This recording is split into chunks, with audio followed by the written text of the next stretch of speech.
And as Nietzsche said, God is dead, and now we're basically screwed. But I don't believe that. I mean, I believe in God. I mean, I've gone on record saying that before. So, and there are many people who believe in God in the afterlife. So not too long ago on the Huberman Lab podcast by Dr. Andrew Huberman, established scientist, arguably the most influential scientist on the podcast scene. You have to be living under a rock if you don't know him. Yeah, exactly. Everyone knows him. He discussed science, God, religion, and we thought it was really interesting. So let's have a look and we'll comment on it. This is the fundamental question of our time, is what is the purpose of our species being here on Earth? And for thousands of years, that was answered by religion. The idea about who we are and why we are here more often than not was answered in the afterlife. But then along came our friend rationality and logic and the Renaissance and the Enlightenment. And as Nietzsche said, I'll give you the full quote, God is dead, and now we're basically screwed. But I don't believe that. I mean, I believe in God. I mean, I've gone on record saying that before. So, and there are many people who believe in God in the afterlife.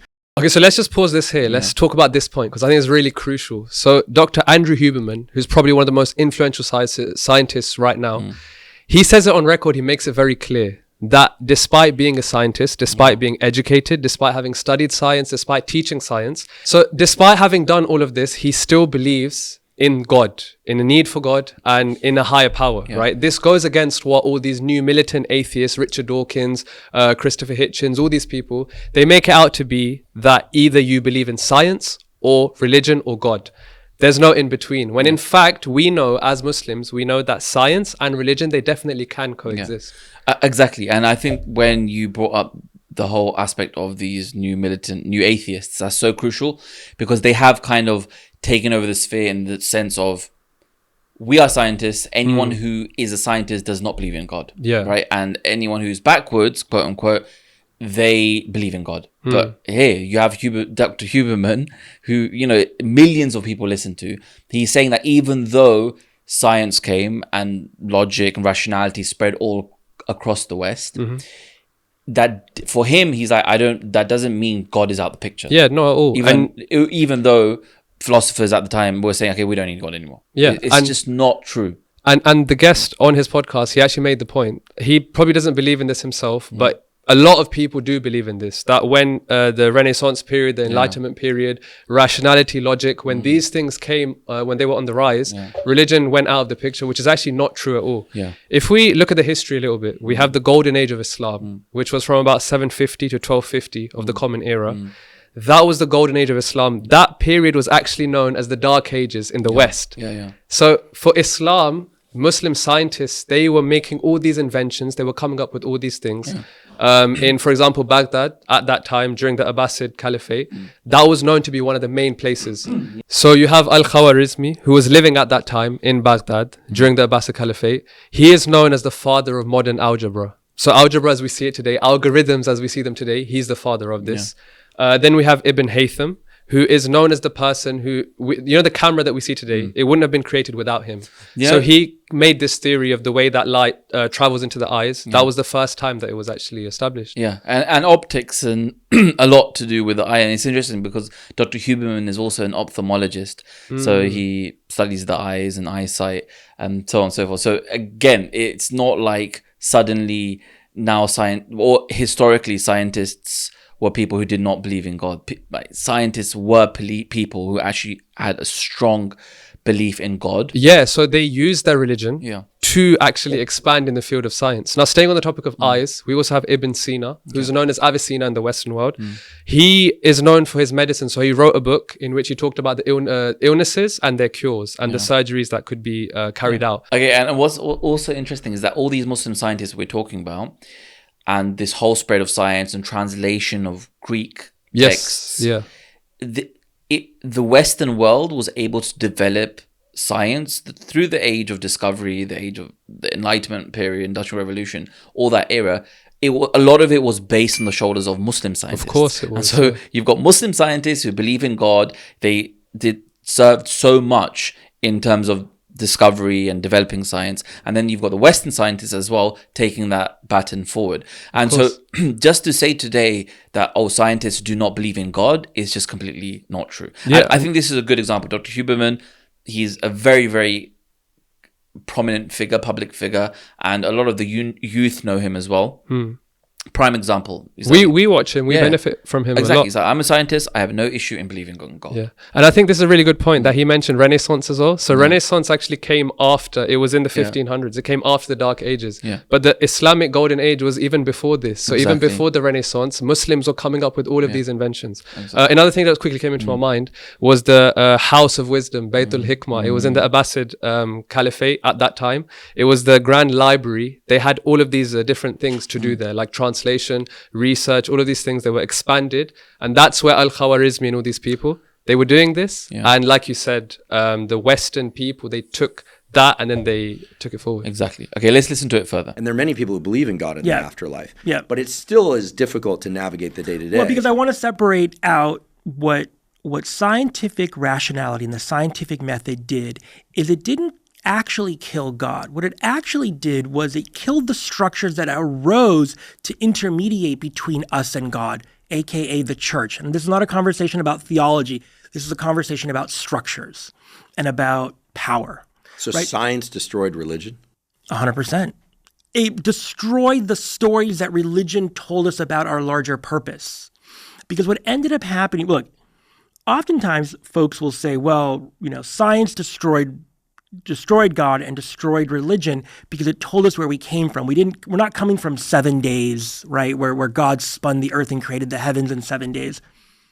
I think we're at a point now where we're starting to realize that science actually tells us, going back 13.7 billion years ago to the Big Bang, we can quibble with that number, up to today, science is telling us how we got to this point. Okay, so it's interesting what he says, because there is an element of truth to this, especially in Europe, because we had the church, you had all these revolutions like the French Revolution, they all went against the oppression of the church, and the whole control of the church, that we will tell you how to get to God, do this, don't do that, and a hijacking of religion. I think that's what he's referring to, is when religion is hijacked by the so-called gatekeepers.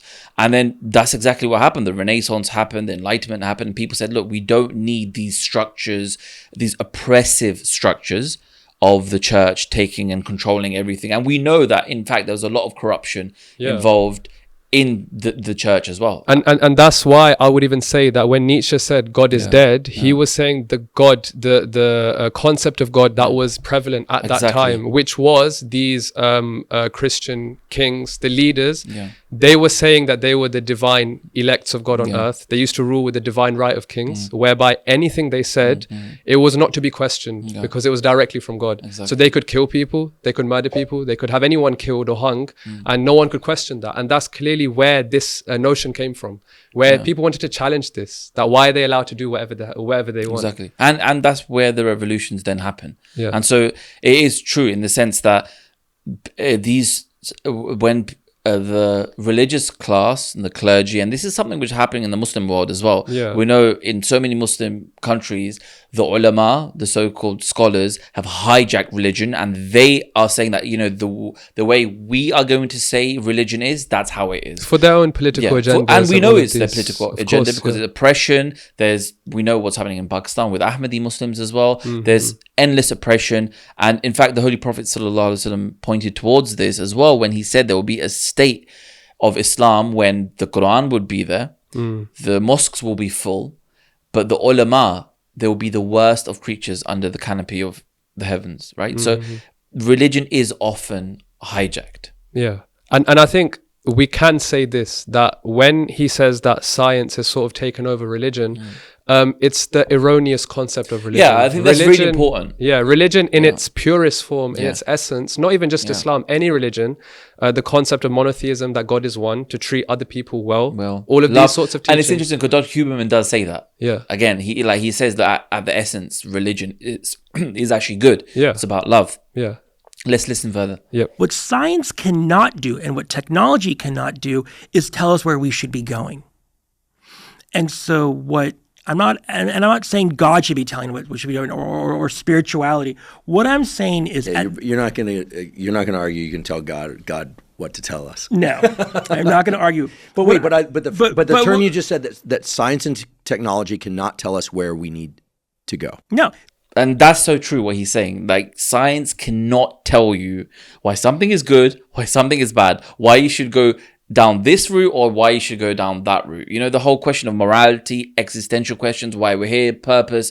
Science has no answers. And these are the things which people nowadays and since the beginning of time, Yeah. they've been grappling with them so much. I mean, yeah, science can tell us how we're here. Yeah. For example, the Big Bang. Yeah. Although we can say, of course, religion talks about this as well in the Quran, Yeah. which we'll get onto afterwards. Yeah. But science can't answer the how questions, the big existential, like you said. And these are the ideas that people have been grappling with, and they've been causing a lot of pain and suffering for a lot of people. Because if you don't know why you're here, what you're doing here, you haven't been created by your own choice, right? You just end up in this world, you don't know what to do, and you just sort of live and you don't know where you're going. Yeah. And you know, the whole purpose of the podcast that Dr. Huberman was doing with Ari Wallach, I think his name was, it's all about the future and purpose. Why are we here? Where we're going? What should we be doing? Which is so important to know anyway. It's essential. And now we have a society where religion has been taken out, God has been taken out. So this is nihilistic environment, materialistic environment where people don't actually know, okay, why are we here? What are we doing? And it's causing, like you're saying, mental pain. It's causing real like existential pain. Why are we here? Where are we going? And because people moved away from religion and atheism's like widespread now. Yeah. People are experiencing this. You know, we talk about the human condition or our fitrat, right? People are like there's something missing. They're trying to basically fit a square into a circle, basically. So all of these new atheists, for example, they'll tell you all the problems with the religion, right? But they won't give you the solution. They will say religion is so bad, it will do this, it will do that. But when someone comes and says, okay, fine, I took religion out of the picture. Now tell me, what do I do? Where am I going? What am I doing? There's no answer. Like, take this podcast, for example. We know why we're recording. We know what the purpose of this podcast is. If we didn't know this, we'd just be here just talking for no reason. And it would be pointless, completely pointless. Yeah, exactly. And you can magnify that with life. Yeah. You know, like, why are we here? And it's interesting because a lot of these new atheists like Sam Harris, Richard Dawkins, they have tried to kind of say, no, science does give us a moral landscape, you know, like Sam Harris says. But then when you analyze it and when you look at it, it's just there's no substance to it. There isn't. And when we have religion, where we have guidance and of a course moral compass. Moral compass. And when we're talking about, of course, I think we are accepting the fact that religion has been hijacked, but in the purest form, it is the best solution in terms of, now obviously for us it's Islam, in terms of human guidance. Okay, should we go further? Yeah. But what ends up happening in a lifespan biased society, the one that we exist in right now, is we have lost the telos. We have lost the ultimate aim or goal or purpose for our species, for our civilization on this planet. I'm not going to tell you what that is. What I am going to say is when you don't have that, because God is no longer in the picture, religion is no longer in the picture, we flounder about and we're looking for metrics to judge. Am I doing the right thing? Do I matter? Will people know who I am 200 years from now? Is my sense of purpose connected to anything larger? And without these larger religious structures that we had for thousands of years, the answer is no. But there are still many people on the planet who believe in God and are religious. Yes. And so, you know, it's just, again, re-emphasizing that point, that a lot of people today, they have no direction. They don't know where they're going. They don't know what the purpose is. Why are we here? And as humans, we always think that. Why are we here? What's the purpose? What's the grand scheme of things? And if you don't, you should. Yeah, and if you don't, you should. But this is where the problem comes in, right? You should, but you should do what? And this is where we say that, look, in the Islamic lens, the purpose of life is, and the Promised Messiah, Hazrat Mirza Ghulam Ahmad alayhi salam, he described it beautifully, summing up what Islam is. Essentially, it's serving the rights of God, so praying to God, worshipping Him, understanding God, and serving His creation. You know, being a good person, helping people, serving the creation of God, and being the best you can be in terms of your worldly life, but also in terms of your religious life, connecting with God, having that personal experience. And then there is a life to come, you know, and this life to come, which lots of people don't believe in, I think that's where the issue is coming. They don't believe in the hereafter. And this is what the Quran and other religious texts also have emphasized again and again, that there is a life to come. You do good, be good in this world, and whatever that means in terms of this through the Islamic lens. And then you will be rewarded in the next life, or you will be punished. Yeah, either rewarded or punished. We have to remember that, because if there was no afterlife and we're seeing all of this suffering, they usually bring this up. That's a good question. They usually bring this up. Why is there so much suffering if God does exist? Yeah. Okay, fine, just take God out of the picture. All of this suffering that we're seeing today and we've seen in history, right? If there was no afterlife, what is the point of all of this? Why are we waking up to see all of this suffering that we are going through in our daily life? Everyone's going through it, right? If there's no afterlife, where is that will to live? Why would you even want to live this life? If you don't even know why you're here, where you're going. And if there is no... That's where the pain comes in, Romaan. Because people are living, right? Yeah. They are continuing every day. And you can say, okay, that's biological, that's because of our evolution and we want to survive. But a lot of people are suffering and they don't know how to live. They don't. And you have people like Richard Dawkins, then you have people like Christopher Hitchens, Sam Harris. They might be biologists or scientists, whatever, but in reality, what they've done is they've dedicated their life to prove that God doesn't exist. They've lived their whole life trying to prove that God doesn't exist. But what have they actually done? That's it. They've just died. They've passed away. Then what? Yeah, exactly. None of it matters. None of it really matters. I mean, why did you waste your whole life trying to prove that God doesn't exist if it doesn't even matter? If there's nothing to go to. So I think the main thing is to realize what is our why. There's a very famous book, Start With Why. It's written by Simon Sinek, I think. And in that he says every CEO, every successful person, they have to start anything they do, their venture, with the why, very clear why. Why are we doing this? Why are we doing this podcast, as I said? Why have we got this YouTube channel? Why are we starting this business? Why are we believing this religion instead of this one? You need to know what your why is. And if you don't know your why, you're going to be living in this very heedless state, almost nihilistic state, like you said. And that's why a lot of people are going into depression. They just don't know what to do. And that's what we say that Islam gives us the solution. But just quickly before we end off, I think it's really important to emphasize that science and religion, they definitely can coexist. Even the Holy Quran, we're Muslims, so we'll talk about the Holy Quran. It mentions so many things that science discovered later on. For example, the Big Bang Theory, it's mentioned in the Holy Quran. The Big Crunch Theory, it's actually mentioned in the Holy Quran. Or maybe not the theories themselves, but the concept of it. The concept is there. Then you have the expansion theory, the redshift theory. That's also mentioned in the Holy Quran. The Quran says that the universe is expanding. The Quran says that this entire universe was a closed up mass, and then we sort of made it expand. And then in the latter days, at the end of the world, it will sort of be brought back into this like a scroll. And so, I mean, there's so much other things as well. These are like creation, but also how human development happens from the fetus all the way to the child is born. There's so much psychology in the Quran. It's interesting because for me, when I listen to Dr. Huberman, a lot of his episodes, there's so many aspects which science is finding, which Islam has already it's almost faith inspiring. Almost. Yeah, it's faith inspiring. You know, like everyone's talking about now, we've spoken about this before, but intermittent fasting, everyone's fasting is like this new health trend. For Muslims, it's just part of our life. You know, it's not something new.